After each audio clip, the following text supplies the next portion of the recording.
Imagine a person who has always been kind, compassionate, and morally upright. Someone who would never hurt another soul, stands for justice, and helps others without expecting anything in return. Now imagine that same person over time becoming unrecognizable, capable of cruelty, deception, and even destruction. What causes this transformation? How does someone go from being good to being a monster?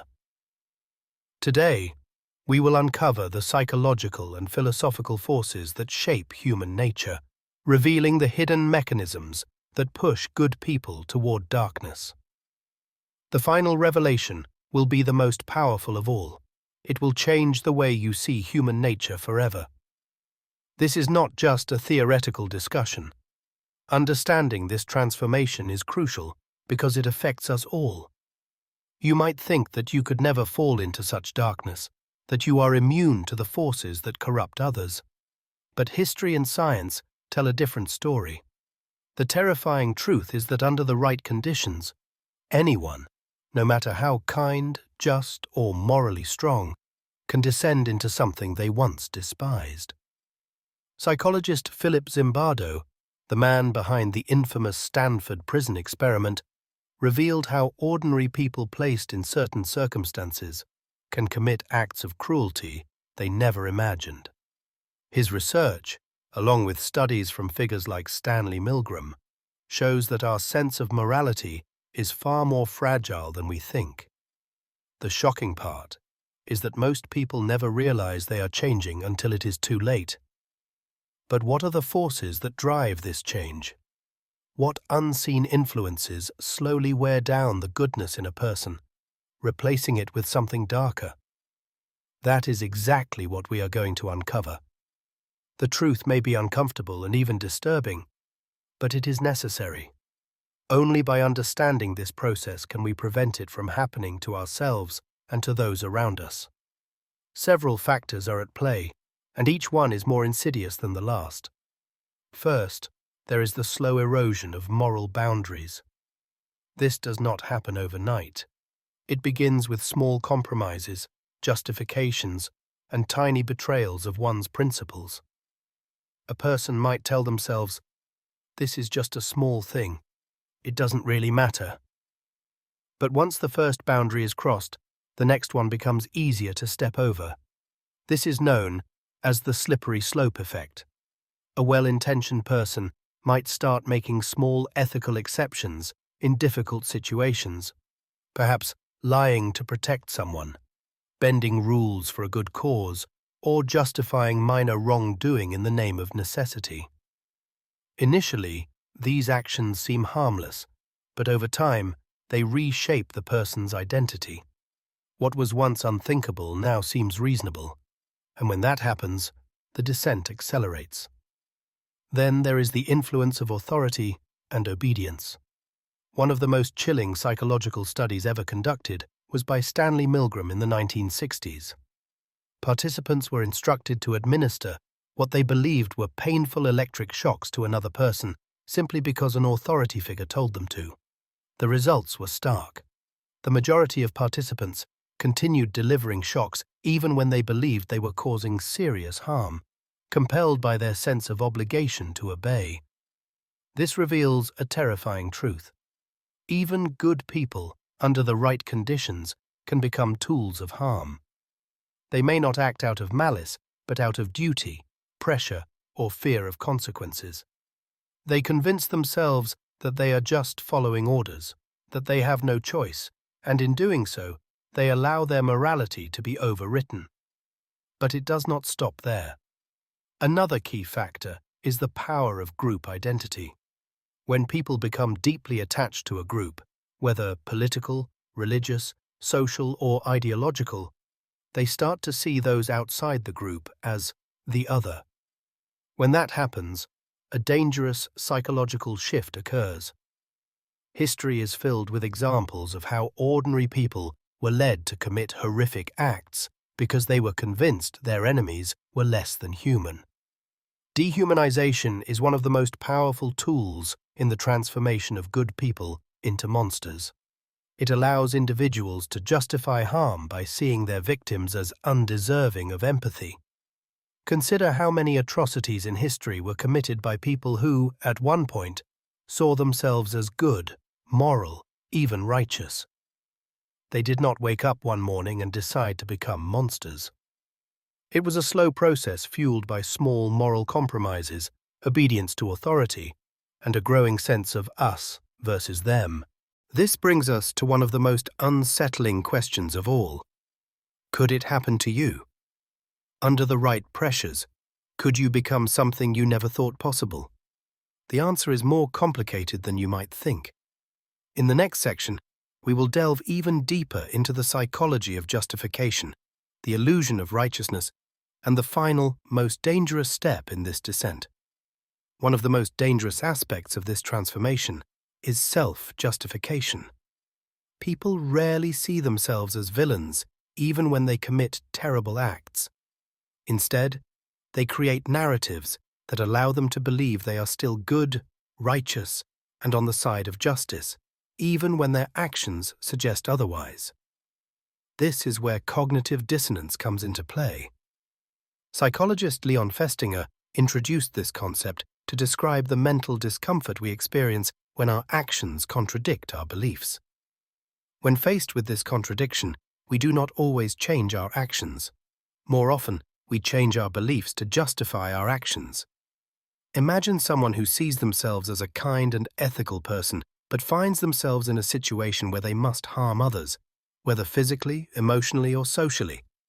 Instead of admitting they have crossed a line, they convince themselves, "I had no choice," or "they deserved it," or "this is for a greater good."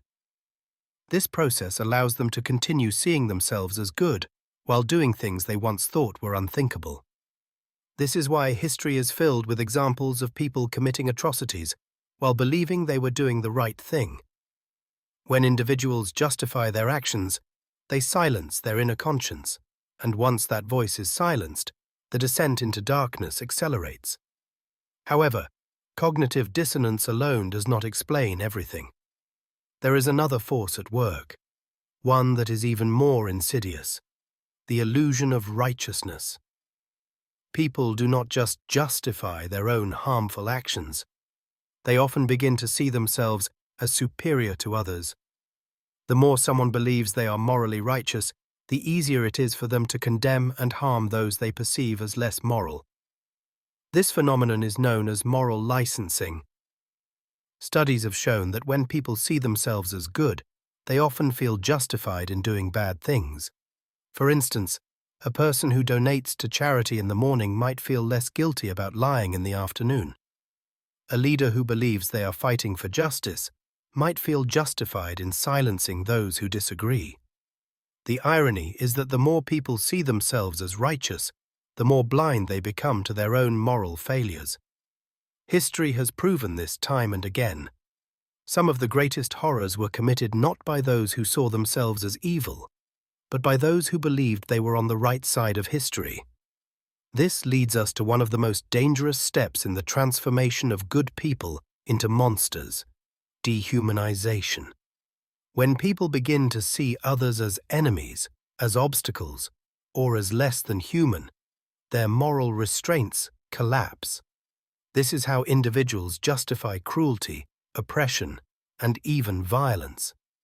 Soldiers in war are often trained to see the enemy not as people, but as threats. Political and ideological conflicts frequently turn vicious because both sides begin to view each other not as fellow humans, but as something less. The moment someone stops seeing another person as fully human, they free themselves from the guilt of harming them. This is why propaganda has historically been used to portray enemies as evil, corrupt, or subhuman. Once that mental shift occurs, morality no longer applies. The terrifying part is that this process does not just happen on a grand scale, in wars or political movements. It occurs in everyday life. It happens in workplaces when people justify cruelty toward colleagues they dislike. It occurs in relationships when partners convince themselves that their actions are justified because the other person deserves it. It happens online, when people attack strangers with words they would never use in real life because they do not see them as real people. This can happen to any of us. No one is immune. Now we must ask ourselves the most difficult question of all. If good people can turn into monsters, how can we stop it from happening? The answer is not simple, but in the next part, we will uncover the hidden safeguards, the psychological defenses that can prevent this descent. Because while darkness is always present, so is the light. If good people can turn into monsters, then understanding how to prevent this transformation is one of the most crucial lessons we can learn. The first and most powerful defense is self-awareness. Many people believe they are immune to corruption simply because they see themselves as good. However, as we have seen, morality is fragile, and good intentions are not enough to prevent someone from falling into darkness. In fact, the belief that "I could never do something like that" is often the first step toward moral blindness. Self-awareness means recognizing our own capacity for wrongdoing and understanding that, under the right pressures and circumstances, we too could be led astray. This uncomfortable truth is necessary. Only when we acknowledge our vulnerability can we take steps to guard against it. One effective way to build self-awareness is through reflection. Regularly questioning our own actions, motives, and justifications helps us stay connected to our core values. We must ask ourselves questions such as, am I justifying something now that I once believed was wrong? Am I treating someone differently because I see them as less in some way? Am I allowing an authority figure or group to dictate my sense of right and wrong? If someone else were doing what I am doing now, would I still think it is acceptable? These questions force us to confront the uncomfortable reality that we are all capable of justifying harm when it suits us. However, awareness alone is not enough. We must also develop the strength to resist such forces. This is where moral courage comes into play. It is easy to stand by our principles when there is no cost, but true moral strength is tested when doing the right thing is difficult, when speaking out means facing rejection, or when standing firm means losing status or comfort. History is filled with stories of those who failed this test, people who went along with injustice because it was easier, who remained silent while others suffered. But it is also filled with those who passed, people who resisted, who refused to conform, and who chose integrity over convenience. Psychologists have studied what makes certain individuals stand against corruption while others fall into it. One key factor is having a strong internal moral compass, one that is not easily swayed by external pressures. This compass comes from a deeply rooted understanding of one's values and from practicing small acts of integrity every day, because when we compromise on small things, it becomes easier to compromise on bigger ones. Another critical safeguard is empathy. Many of the mechanisms that turn good people into monsters rely on reducing empathy, making others seem distant, different, or less than human. However, empathy is a force that can cut through these illusions. When we take the time to truly understand others, to see their struggles, fears, and humanity, it becomes much harder to justify harming them. Studies have shown that even brief moments of connection, hearing someone's story, or learning about their experiences, can dramatically reduce prejudice and hostility. Perhaps the most important lesson of all is this: corruption is rarely a single event. It is almost always a slow process, built on small choices, minor compromises, and gradual shifts in thinking. Stopping it is also a process, one that requires constant vigilance, self-reflection, and the courage to act when it matters most. In the final part, we will reveal the ultimate truth, the deepest reason why good people can become monsters. This is the final, most dangerous force at play, and once you understand it, you will never see human nature the same way again. There is one final, terrifying truth that explains why good people turn into monsters the power of the environment. More than any internal flaw or personal weakness, it is the world around us, the systems we live in, the cultures we absorb, and the influences we are exposed to, that shapes who we become. A person is not born good or evil. They are shaped, molded, and guided by the forces around them. If those forces encourage cruelty, division, and moral compromise, even the best of us can be led astray.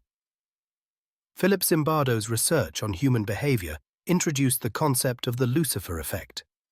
He showed that under certain conditions, ordinary people can be led to commit extraordinary evil, not because they are inherently bad, but because they are placed in an environment that slowly warps their sense of right and wrong.